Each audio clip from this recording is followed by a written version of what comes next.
All right, the title of this video is 97% of you will ignore this in 2019. What is this? Well, this is the importance of having a marketing premise. Now, you're like, well, of course I'm going to ignore that. I've never heard of that before. Well, you should have. This is what a marketing premise is. Think about anything you have ever bought in your life. I'm talking about anything from a tank of gas in your car to your home. There was a marketing premise there. What is that marketing premise? That is a belief, okay? What did that product manufacturer, provider have you believe that made you make that purchase, okay?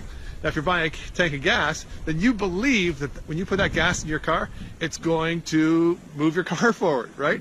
When you buy that home, you believe that that home is going to provide protection for your family. It's going to provide a place for you to live. It's going to provide you with some financial equity, okay? These are all the beliefs.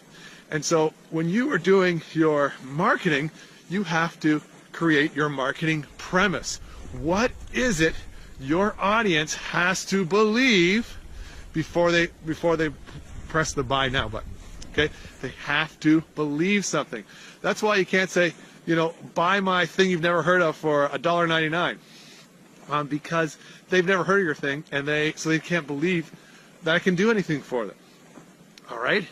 And so what do you have to do to make them believe that? Well, one, you have to do something that allows you to stand out from the rest of your competition. And you do that with your have-to-have-it hook. You do that with your big differentiator. Okay? Another way is that you provide them with an upfront offer, an offer that has minimal to no risk, okay?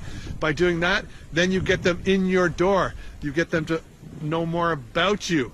You get them to show that you can actually provide the value that you promise. And you do that through your proof platform. What is your proof platform?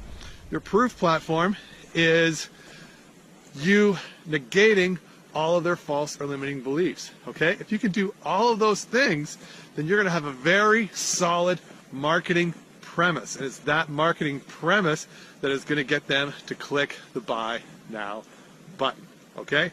So I'm hoping that you're gonna be one of those 3% that heed this advice, create a solid marketing premise, and start making some sales, all right? Again, I am Mike. I am the Marketing Medic, and if you like these videos, make sure you subscribe, like, follow, and we'll see you in the next one. All right, guys. See you there. Bye-bye.